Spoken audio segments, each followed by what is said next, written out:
प्यारे बच्चों, आज कक्षा 10 विज्ञान की क्लास में पुनः आपका स्वागत है। आज 8/6/2020, इसका मतलब 8 जून 2020 है और अगला पाठ है धातु एवं अधातु, मेटल्स एंड नॉन मेटल्स, ये चैप्टर का नाम है। तो धातु का नाम सुनते ही आपके दिमाग में कुछ न कुछ अवधारणा बन गई, क्योंकि हम बेसिक लेवल से ही धातु अधातु समझते हैं।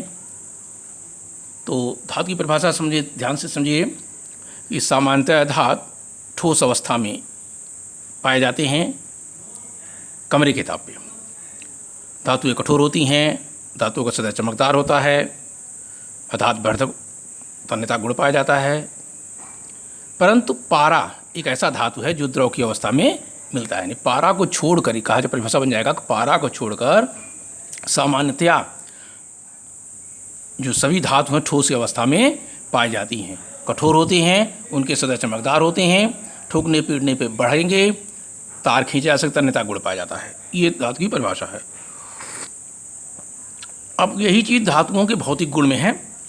पहले सबसे पहले हम चमक पे देखें तो शुद्ध रूप से धातु की सतह चमकदार होती है, इसे धात्विक चमक कहते हैं। धात्विक चमक यानी धातु पे जो चमक आए, जैसे सोना चांदी देखेंगे चमकदार होगा, और भी आप धातु देखें तो भी चमकदार होते हैं। कठोरता देखिए, सामान्यतः धातुएं कठोर होती हैं, प्रत्येक धातु की कठोरता अलग अलग होती है, मैंने कोई बहुत ज़्यादा कठोर, कोई थोड़ा कम कठोर। लेकिन इसमें 3 धातु ऐसे हैं, लिथियम, सोडियम, पोटेशियम, जो मुलायम होते हैं। देखिए धातु में भी ठोस तो होते हैं लेकिन मुलायम होते हैं, इन्हें चाकू से काटा जा सकता है। सामान्य धातुएं कठोर होती हैं, प्रत्येक धातु की कठोरता अलग अलग होती है, लेकिन इसमें 3 धातु है, लिथियम, सोडियम, पोटेशियम, जो मुलायम होते हैं, अपेक्षाकृत इन्हें चाकू से काटा जा सकता है। ये हमारे हो गए कठोरता। अब आता अवस्था। अवस्था माने किस अवस्था में होंगे, ठोस, द्रव, गैस, तीनों अवस्था में। तो कमरे के ताप पर धातु ठोस अवस्था में होते हैं, केवल पारा को छोड़कर। पारा द्रव अवस्था में पाया जाता है। पारा आप देखते हैं किस में प्रयोग होता है, थर्मामीटर जिसमें बुखार नापा जाता है, उसमें देखेंगे आप सामान्य रूप से आप लोग पारा उसमें देखेंगे, जब टेम्परेचर बढ़ता है तो पारा बढ़ जाता है। अधातु भरता। अधातु भरता का मतलब होता है जब उस धातु को ठोका पीटा जाए तो पतली पतली चद्दर बन जाए। देखिए लोहे की सीट देखते हैं आप, बड़ी बड़ी सीटें गलाकर पतली पतली चद्दर के रूप में बनाए जा सकते हैं।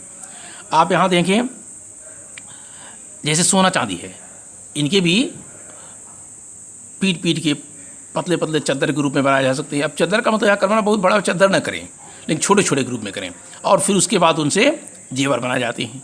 चांदी से तो देखें, चांदी के तो बर्तन भी बनाए जाते हैं। सोने का बर्तन बहुत कम राजा महाराजा के ज़माने, लेकिन चांदी बर्तन अभी भी दिखता है, प्लेट, चम्मच, कटोरी, गिलास।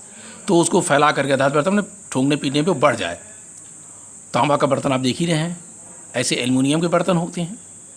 ये सब जो है ठोकने पीटने पे चादर के रूप में फैल जाए तो इसे अधातु भरता करते। तो ठोसों में ये होता गुण।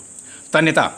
तन्यता का मतलब तार खींचना। धातुओं को ठोक पीट के पतली तार के रूप में बनाया जा सकता है, इसे तन्यता कहते हैं। जैसे तांबा का तार देखिए बिजली में प्रयोग होता है, एल्युमिनियम का तार भी प्रयोग होता है।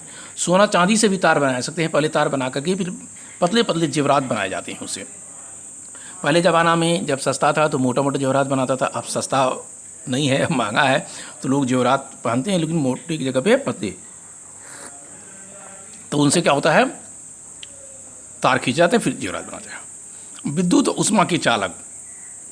सामान्यतः धातुएं विद्युत एवं उष्मा के चालक होते हैं। इसका मतलब क्या है कि धातुओं में आप विद्युत प्रवाहित करेंगे तो विद्युत प्रवाहित हो जाएगी, और गर्म करेंगे एक सिरे से दूसरे सिरे गर्म हो जाती है। जैसे आप नमूना ग्रुप में देखिए, करछुल चलाते चलाते रहते हैं, एक किनारे से जो आपके भोजनों में रहता है उसका हिस्सा गर्म होते हुए कभी कभी हैंडल तक आ जाता है।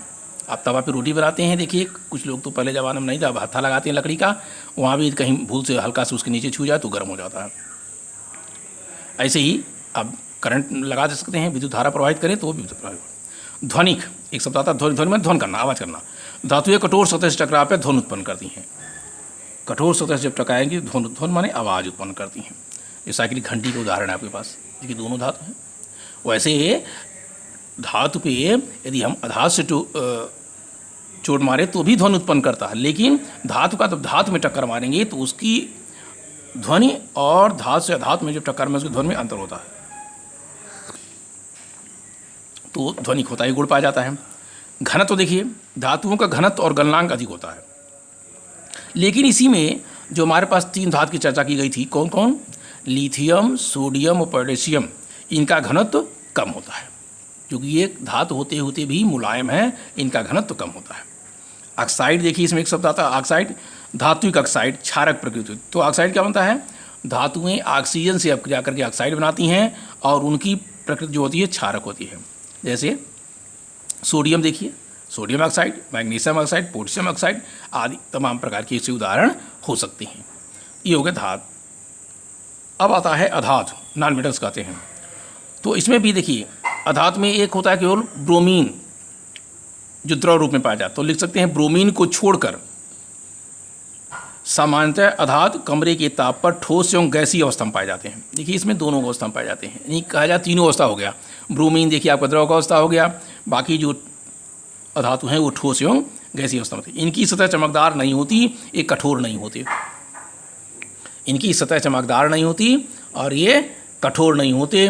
तो आज इतना ही आप लिखें, थोड़ा कम ही रहेगा, और छोटी छोटी चीज़ें इसको याद भी करने का प्रयास करें धीरे धीरे करके, जिसे पूरे जो अब आपके लिए जून का अवकाश रहा, लेकिन इसमें भी सरकार के निर्देश के अनुसार क्लासें चलाई जा रही हैं। तो आप लोग ध्यान दें, और बिल्कुल ये नोट्स टाइप का है।